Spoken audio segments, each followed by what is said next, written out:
Snow drifted across the empty station yard in slow, wandering spirals, as if winter itself were trying to lull the world into forgetting her.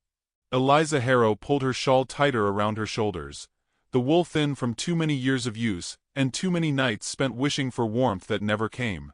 Her breath rose in soft white clouds, dissolving before her eyes, much like the future she had tried so hard to hold on to.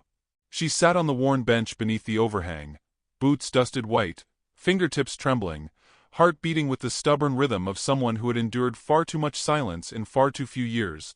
It was Christmas Eve, though nothing about the night felt holy. No bells. No hymns. Only the whisper of snow brushing the platform boards, and the distant groaning of the rails settling in the cold. The wagon that had brought her this far had vanished down the trail hours ago, the driver leaving with a grunt and the creak of frozen leather reins. She had believed the journey to her sister's ranch would be simple. She had believed, for a moment, that the world might show mercy to a young widow trying to find her place again. Instead, she found herself stranded between settlements, alone except for her carpetbag and the hollow ache that lived where hope used to breathe. Stationmaster Briggs had been kind in the way old men sometimes are, quietly, cautiously, gentleness wrapped in rough hands and tired eyes. He told her the next transport wouldn't arrive until after Christmas. Roads iced shut. Riders scarce. No one foolish or desperate enough to wander the frontier night. His voice had been apologetic, but apology didn't warm the air or keep the wind from gnawing at her bones. He had offered space inside, a rough cot behind his desk, but pride rose in her like a stiff, unyielding spine. She whispered that she would wait outside. He didn't argue. He simply nodded and pressed a tin cup of lukewarm coffee into her hands before returning to his telegraph keys, tapping messages she knew were more hopeful than her own. She tried to drink, but the taste was bitter, and the cup rattled faintly against her fingers. She set it beside her on the bench, watching steam fade like a dying ghost. Eliza had not always been this brittle, though winter had a talent for making even the steadiest hearts feel small. Once she had laughed easily, sung while tending hearth fires, braided her hair with lavender sprigs her husband had grown behind their homestead window. But fever had taken him quickly, quietly, like someone blowing out a candle and walking away before the smoke even rose. She buried him with her own hands. She sold the homestead to settle debts she had never known existed. The world seemed to shrink after that, land folding inward until all she had left were the rails leading away from everything she once called home. She boarded the wagon because her sister had sent word begging her to come before the holiday storms grew too vicious. She imagined a warm hearth waiting, a soft bed, a place where grief would feel less sharp. The driver had shattered that fragile imagining with careless cruelty. When she refused to pay the extra fare he invented halfway through the journey, he sneered and called her bad luck, claimed widows traveling alone brought misfortune. She tried defending herself, but her voice felt too small against his indifference. At the station he tossed her bag onto the snow-packed ground and spit in the dirt beside her boots. Then he drove away, leaving her with the dwindling daylight and the strange sensation that she had been erased from the world in a single breath. She hadn't cried. Not then. Not in front of men who would see it as weakness. But now, in the quiet dark of the platform, tears threatened like storm clouds behind her lashes. She blinked hard, pushing them back, refusing to surrender to the cold or the memories that pressed at her ribs like unwelcome guests. The lantern beside her flickered, casting thin gold lines across the snow. Each gust of wind made the flame tremble but never break. She admired its stubbornness. She imagined herself the same way, shivering, small, but unextinguished. A distant howl carried over the frozen prairie, low and lonely, the kind of sound that made the night feel enormous. She tucked her knees closer, boots scraping the frozen boards, trying to gather whatever warmth remained in her body. Her thoughts drifted to her sister, to the laughter she hadn't heard in so long, to the promise of belonging that now seemed impossibly far away. But she forced herself to breathe slow, steady, as if her lungs were shaping the snow-filled world into something survivable. Hours passed without her noticing, the way time does when a person is suspended between leaving and arriving, between what hurt and what might heal. The air grew colder. Her eyelids heavy. Frost settled on the railing beside her like delicate lace, and she wondered if she too would become part of the landscape by morning, an unmoving form draped in white. She tried to stand, but her legs trembled beneath her, urging her back down. A soft numbness crept through her fingers and toes, a warning she barely registered. She leaned her head against the post behind her, letting exhaustion roll through her like a tide, pulling her gently toward the edges of sleep. She imagined a hearth fire. She imagined warm hands. She imagined belonging. Just before her eyes fully closed, the wind shifted, carrying with it a sound not born of nature. Footsteps, slow and heavy, crunching through deep snow. They echoed with a weight that did not belong to settlers or wandering trappers. They belonged to someone large, someone deliberate, someone who moved with the certainty of a creature who feared nothing the winter could offer. Eliza's breath caught in her chest. She forced her heavy eyes open. The lantern flame quivered. The footsteps grew closer, each one humming through the platform boards, as though the earth itself recognized the traveler. She straightened weakly, clutching the edge of the bench for balance. The drifting snow parted, and a towering silhouette emerged from the darkness, broad-shouldered, motionless, watching her with an intent she could not name. As the lantern light brushed the figure's features, she realized this was no passing stranger from town. And in that moment, with her pulse trembling and the winter holding its breath, she understood something had found her in the snow. Something that would not leave her world untouched. Snow swirled in hesitant circles as the figure stepped into the thin ring of lantern light, and Eliza felt the night tighten around her like a held breath. The man, if man was even the right word, stood taller than any she had ever seen, broad as the shadow of a canyon wall, shoulders wrapped in fur that looked gathered from winters older than memory. Beneath the open drape of the pelt, his chest was bare to the cold, bronzed skin steady and unflinching against the biting wind. He seemed carved from the land itself, as if the mountains had molded him from stone, and sent him walking into the world with the quiet certainty of something that had never once doubted its place in it. His dark hair brushed his shoulders, dusted with snowflakes that clung briefly before melting against the heat rising from his skin. His face was solemn, the kind of solemnity that did not come from cruelty, but from carrying too many stories in silence. Eliza's breath trembled without permission. She knew enough of frontier life to understand that strangers could be salvation or danger, often within the same heartbeat. She straightened her spine as if dignity alone might shield her from whatever he carried in those unreadable eyes. The giant paused a few paces away, considering her with the stillness of a hunter who respected the world too much to move without purpose. His gaze swept over her trembling hands, her frost-kissed cheeks, the threadbare shawl clinging to her shoulders like a final plea. Something unspoken shifted in his expression, a recognition of suffering that did not need language. He lowered himself slightly, just enough to lessen the height between them, a gesture so subtle and unexpected it made her breath hitch. Few men ever knelt their pride before a stranger. Fewer still before a woman alone, and shivering on a forgotten station platform. He spoke then, voice low and resonant, shaped by a tongue older than the settlements scattered across the plains. She did not understand all of the words, but his tone carried a gentle inquiry, one softened by concern rather than authority. She answered as best she could, her voice brittle but steady, explaining she had been left behind, that there was no transport coming until after Christmas, that she had nowhere to go until morning light dared show itself again. Her explanation felt small compared to the enormity of the night, but he listened as though each syllable mattered. Stationmaster Briggs appeared in the doorway, lantern lifted high, calling out greetings that cut through the tension like a warm blade. He recognized the man, Dakota, a visiting Apache, who sometimes traded pelts and herbs for supplies. Briggs's tone held both respect and wariness, but chiefly relief, for Dakota was known to move through the frontier with a calm heart and steady hands. Briggs explained Eliza's plight, voice dipping with the shame of witnessing cruelty he could not undo. Dakota's jaw tightened slightly as he listened, though no anger rose to his eyes. Instead there was something else, a sorrow deep and wide, like he had seen this kind of abandonment many times before and had yet to grow numb to it. When Briggs stepped back inside, Dakota turned his full attention toward Eliza, studying her as though weighing not her worth but her suffering, and deciding it should not be faced alone. He motioned gently for her to rise, pointing toward the distant tree line, where a faint path glimmered under the snow. She hesitated, instinct flaring with warnings shaped by widowhood and wandering. The world had proved itself unreliable. Men even more so. Yet the cold gnawed deeper with every breath, and exhaustion pulsed through her limbs like a warning drum. Dakota did not push. He simply extended a hand, not to take hers, but to offer the idea of safety without demanding trust. His open palm was steady, warm even in the frigid air, an anchor in a night built of shifting white shadows.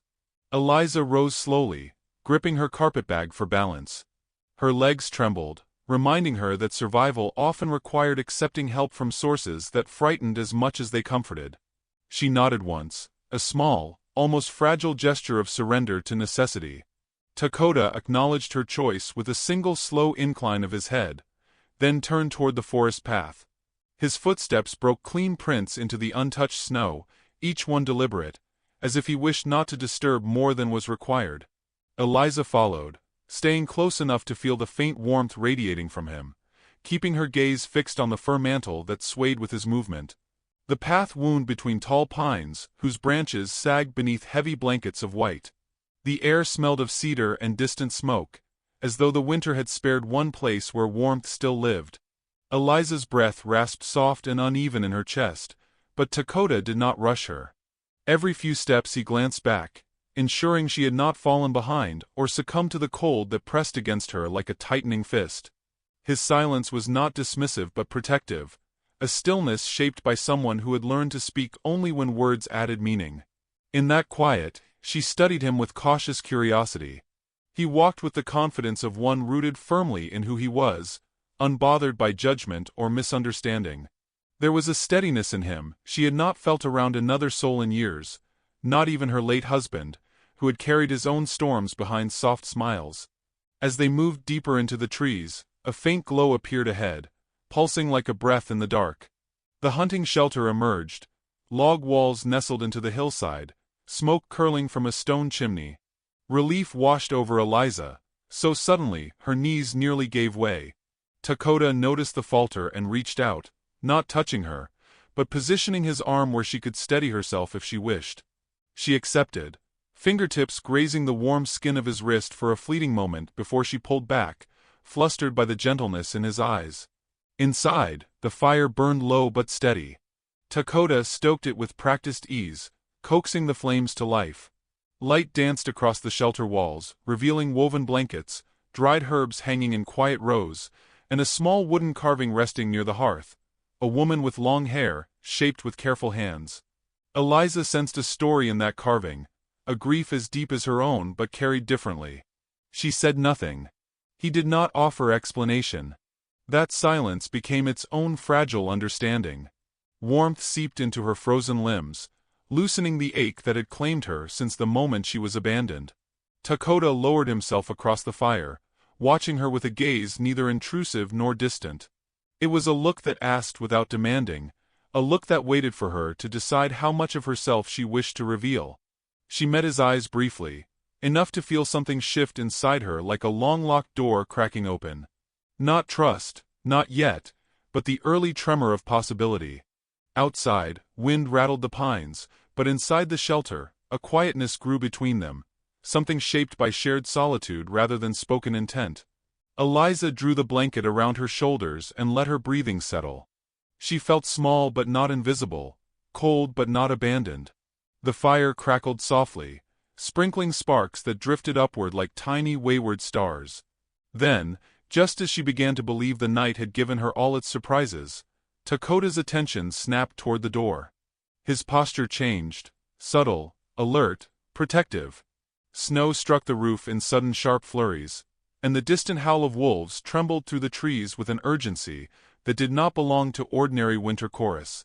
Eliza's pulse quickened as she followed his gaze, realizing the night had not finished revealing what waited in the darkness, nor what it intended to demand of them both. Dakota did not rush toward the door, though the distant howl trembled through the shelter like a warning carried on old winter breath. He simply watched the shadows gather, measuring the night with the calm gravity of someone who understood storms better than most men understood themselves. Eliza sat near the fire, hands cupped around the rising warmth, studying the way his posture shifted from stillness into readiness, as though he were listening for something she could not yet hear. Outside, the wind gathered strength, brushing snow from the pine branches in soft, wavering sighs that drifted against the door. Inside, the fire crackled, casting amber arcs across Takota's face, revealing a quiet focus that made Eliza's breath settle. He finally stepped away from the entrance, deciding whatever roamed the darkness meant no immediate harm, and knelt beside the fire with movements so patient they felt like a form of prayer whispered into the cold. Eliza watched him arrange the logs with deliberate care, each placement thoughtful, as though fire deserved the same respect as living things. Sparks lifted into the warm air and disappeared before reaching the rafters. She felt her body thaw in small increments, tension unwinding from her shoulders like old rope finally loosening. Takota glanced at her briefly, not to study her but to quietly ensure the warmth reached her where she sat, wrapped in the soft glow of survival's first fragile promise. She wanted to thank him, yet the words lingered on her tongue, unsure whether gratitude might break the delicate stillness forming between them. Instead she let silence speak, letting the rhythm of the fire and the scent of cedar fill the space where fear had lived only hours before. Takota's gaze returned to the flames, and she sensed he did not require words to understand her relief. Some people listen with their ears, he seemed to listen with his entire presence. After a while he rose and handed her a small wooden cup filled with heated broth, its steam curling upward like a gentle offering. She wrapped her hands around it, grateful for heat that seeped into her palms and chased the cold from her bones. The taste was simple, earthy, honest. It felt like nourishment not just for her body, but for the fragile courage she had managed to keep alive in the face of abandonment and winter's unforgiving breath. Takota returned to his place across the fire, sitting with the posture of a man carved from patience. The flames painted shifting amber lines across his features, revealing grief stored in the quiet corners of his expression. Eliza did not ask about it, though curiosity tugged gently at her heart. She sensed his sorrow was not a wound he hid, but one he carried with reverence, the way someone carries a name spoken only in moments of solitude, when the world feels unbearably still. To fill the quiet, she shared pieces of her own story, though her voice wavered like a candle threatened by draught. She told him of her husband's fever, of the long nights she spent pressing cool cloths to his brow, hoping prayer might anchor him to this world. She described the emptiness that followed, the debts she never knew existed, and the slow unraveling of everything she once believed secure. Takota listened without interruption, his breathing steady as snow falling on untouched ground. When she faltered, unable to continue, he lifted his gaze and met hers across the fire. In his eyes she found something she had not expected, recognition, not pity, as if her grief mirrored a landscape he had walked long before she stepped into winter's shadow. He spoke then, quiet words shaped by memory. He told her of a wife lost too soon, of a child who never took breath, of wandering seasons spent trying to silence an ache that did not understand silence. The firelight flickered between them, weaving their stories into a fragile tapestry of shared understanding. Eliza felt something loosen inside her, a knot tied long ago by fear and loneliness. It was not trust exactly, but the first quiet easing of walls built too high around a heart still trying to remember warmth. She noticed how Takota did not shy from her gaze, nor impose himself upon it. He simply allowed her to be seen, fully and without judgment, as though that alone were a kind of shelter. Outside, the wolves' cries grew distant, softened by snowfall thickening in gentle waves. Inside, the fire settled into a low, steady burn, casting a golden hush that wrapped around them like a shared breath. Eliza felt her exhaustion descend, not heavy with despair but softened by the knowledge that she was no longer alone in the vast, indifferent winter. She shifted closer to the warmth, and Takota responded by adding another log, ensuring the fire would not falter before morning light. Sleep tugged at her, but she resisted long enough to speak his name aloud, unsure why saying it felt like crossing into something tender. He looked up, a faint reflection of surprise touching his eyes, as though he had forgotten what it felt like to hear his name spoken gently. She thanked him then, voice soft, almost carried away by the fire's crackle. He nodded once, not dismissing the gratitude, but honoring it with a silence that felt deeper than any spoken reassurance. Her eyes drifted closed at last, the blanket rising and falling with her slow breaths, while Dakota remained awake a while longer, listening to the cadence of the wind against the shelter walls. He studied her sleeping form with a quiet protectiveness that surprised even him, realizing some part of his wandering spirit had already begun to anchor itself beside her. As the fire dimmed, he sensed the storm outside gathering force once more, a warning that the night still held challenges neither of them could yet foresee. And something unseen moved closer, reshaping the path ahead for both tonight. The storm announced itself long before it reached the shelter, rumbling through the pines like a distant animal stirring in its sleep. Dakota felt it first, a subtle pressure shifting in the air, a heaviness settling across his shoulders as he added the last log to the fire. Eliza slept soundly beneath the woven blanket, her breath a slow, delicate rhythm that eased the room into a gentler quiet. For a brief moment, Dakota allowed himself to watch her without guarding his expression. There was something in the way she slept, hands folded near her heart, hair spilling softly along her cheek, that stirred an old ache inside him, the ache of wanting to protect something fragile while knowing the world rarely honored fragility. He turned away before the feeling grew too bold, lifting his gaze toward the small shuttered window. Snow pressed thickly against the outside, swallowing the moonlight, turning the world into a white void where sound traveled strangely and danger walked unseen. A sharp gust rattled the wooden frame, jolting Eliza awake. She blinked at the dimming fire, disoriented for a heartbeat before remembering where she was, who she was near, and why winter no longer gnawed at her bones. Dakota spoke softly, telling her the storm had shifted, that the night would be harsher before morning.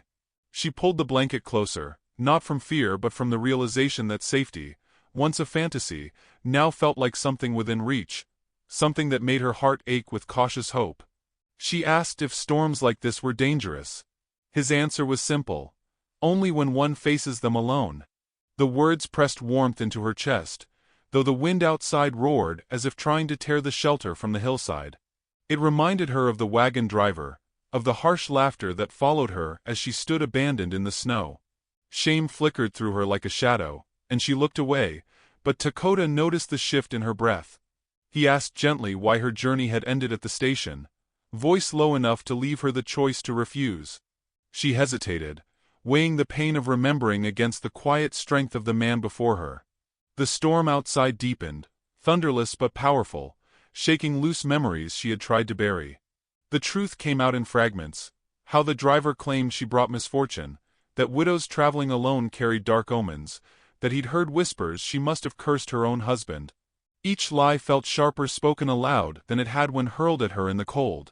Dakota's expression did not harden with anger. Instead, something quieter but more fierce entered his gaze, a kind of sorrow sharpened into resolve. He had known such men, men who feared women with strength or wounds they could not mend, men who used superstition as a shield for cruelty. He told her none of that belonged to her, that truth lived in how one endured, not in the stories others carved from ignorance.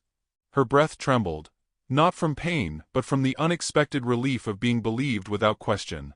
For months she had carried the weight of others' judgment, mistaking it for her own burden. Now it loosened, thread by thread, under the steadiness of a stranger who felt anything but strange. The firelight softened, casting shifting patterns across his face, revealing a tenderness he did not try to conceal.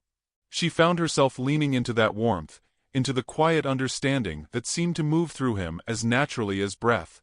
Outside, the storm struck the roof with renewed fury, a relentless drumming that made the shelter seem small against winter's vast and merciless sweep. Yet inside, the world felt slightly larger, expanded by honesty spoken in a place where lies had no foothold. Dakota adjusted the blankets around her shoulders with measured care, his hands never lingering, his presence steady as the logs settling in the hearth. Her eyes lifted to him, searching for something she could not name, something that had awakened during their shared hours. She asked how he had learned to read sorrow so easily. The question hovered between them like drifting smoke. He answered with a breath more than with words, speaking quietly of the woman he once loved, how she had faced her own storms with courage that humbled him, how she left this world bringing life that never bloomed. He spoke without bitterness, only reverence, as though grief itself had taught him how to recognize the same shadow resting in another's eyes. Eliza listened with her heart open, feeling each word as both wound and balm. The storm intensified, forcing wind through the cracks of the shelter. A gust swept down the chimney, sending sparks scattering across the hearthstones. Dakota moved instinctively, shielding Eliza from the sudden burst of embers, his body forming a barrier without thought or hesitation. His closeness startled her, not because she feared him, but because something deep within her recognized the instinct behind his movement. It was not obligation or pity. It was protection born of care, quiet but unmistakable. Her pulse quickened, and when he realized how near he had come, he stepped back with respectful restraint, though something in his eyes lingered like a question neither of them dared yet to ask.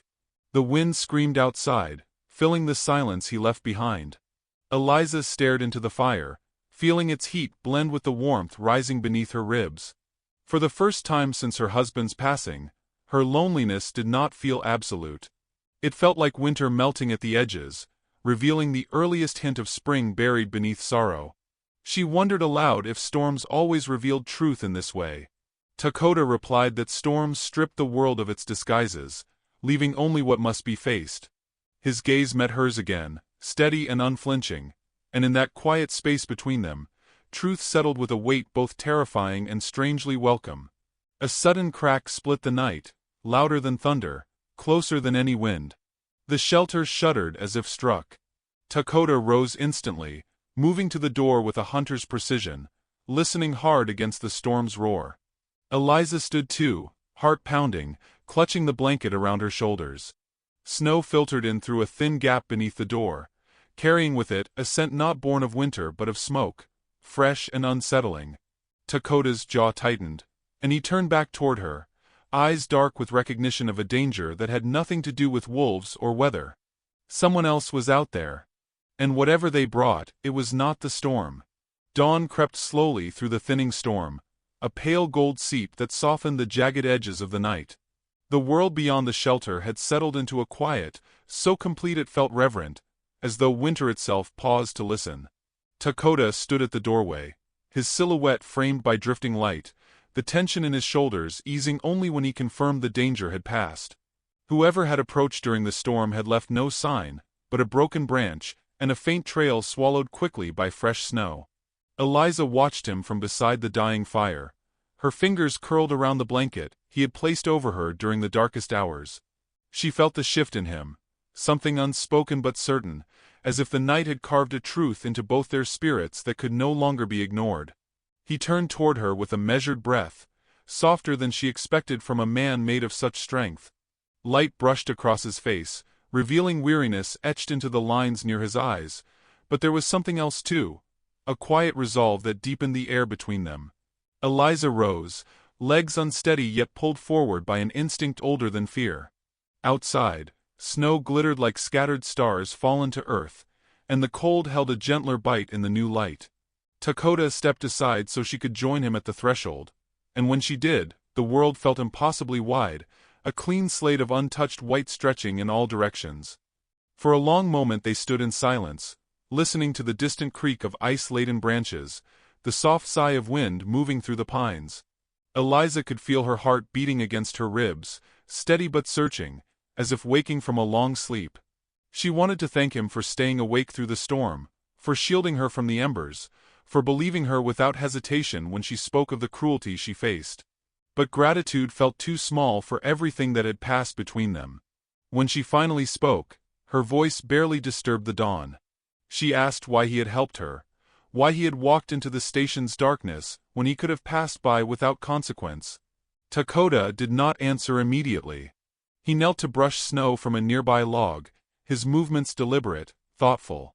When he rose again, the light caught on the curve of his jaw, making him appear both ancient and breathtakingly human. He told her he had once walked past someone who needed him, a choice that haunted him through years of wandering. He had vowed never to repeat that mistake. Yet when he saw her alone at the station, shivering beneath a world too heavy for one heart to bear, something deeper stirred, a calling he could not ignore. He said she reminded him of winter flowers surviving in impossible places, beautiful not for their fragility, but for their defiance. Eliza felt warmth build behind her ribs, spreading outward until even the cold morning air could not touch it. She confessed she had not expected to wake, had not expected kindness to find her again. She spoke of her fear, not of the storm or the darkness, but of herself, of becoming someone shaped entirely by what she had lost. Her voice trembled, but she did not look away. Takoda listened, his attention unwavering, as if each word were a thread weaving something delicate and enduring between them. When she finished, he stepped closer, the space between them narrowing into something charged and tender. He lifted a hand but stopped just short of touching her, granting her the choice. When she nodded, barely perceptible yet certain, he brushed a strand of hair from her cheek with the gentlest touch she had ever known. His fingers lingered only a heartbeat, but the warmth of that touch traveled down her spine like a promise. He told her he had not realized until this moment how fiercely he feared losing her to the storm, not because she needed him, but because he had begun to need her in a way he could no longer conceal. Eliza inhaled sharply, a breath filled with both longing and disbelief. She had heard confessions before in her life, but never one spoken with such careful honesty, stripped of expectation or demand. Takoda's gaze held hers, steady as sunrise settling over the prairie. He admitted he had wandered for years without seeking companionship, believing his heart too weathered for another bond. But in the soft hours beside the fire, in the quiet way she endured her sorrow, and in the courage she showed by simply surviving, he found himself drawn back into the world. He said she awakened something he thought winter had stolen forever. Her pulse echoed the truth she had been resisting since the night they first stepped into the shelter. She felt a pull toward him, not born of desperation but of recognition, as though their grief spoke the same language and had found harmony in shared silence. She took his hand, surprised by her own boldness, and lifted it to her chest where her heartbeat pressed warm against his palm. She told him she had felt safer in the storm with him than in any warm home since her husband died, that his presence softened something inside her she feared would remain hardened forever. Takoda's breath shook for the first time, a brief fracture in his composure, revealing how deeply her words struck him. He stepped closer until their foreheads almost touched. The world around them seemed to hush, waiting for the moment to unfold without interruption. He confessed then, not in grand declarations but in words shaped by reverence, that he loved her.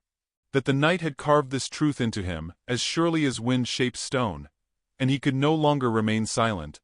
Eliza closed her eyes, letting the confession settle through her like the warmth of spring after a long winter. When she opened them again, her answer shone as clearly as the dawn rising behind him. She whispered that she did not know what tomorrow held or where the path ahead might lead, but she wanted to walk it beside him. She wanted to trust again, to hope again, to live again, and she wanted him at her side as she did. Takoda drew her into his arms, holding her with the care of someone cradling new life. The wind rustled the branches overhead, scattering a handful of snowflakes that drifted around them like blessings. And as the first full rays of sunlight bathed the clearing in gold, Eliza felt the winter inside her finally begin to thaw. But before either could speak another word, a distant shout echoed through the trees, a voice carrying urgency and fear, racing toward them on the cold morning air. Eliza and Takoda turned at the same moment, hearts quickening, realizing dawn had brought not only confession, but the first stirrings of a new danger.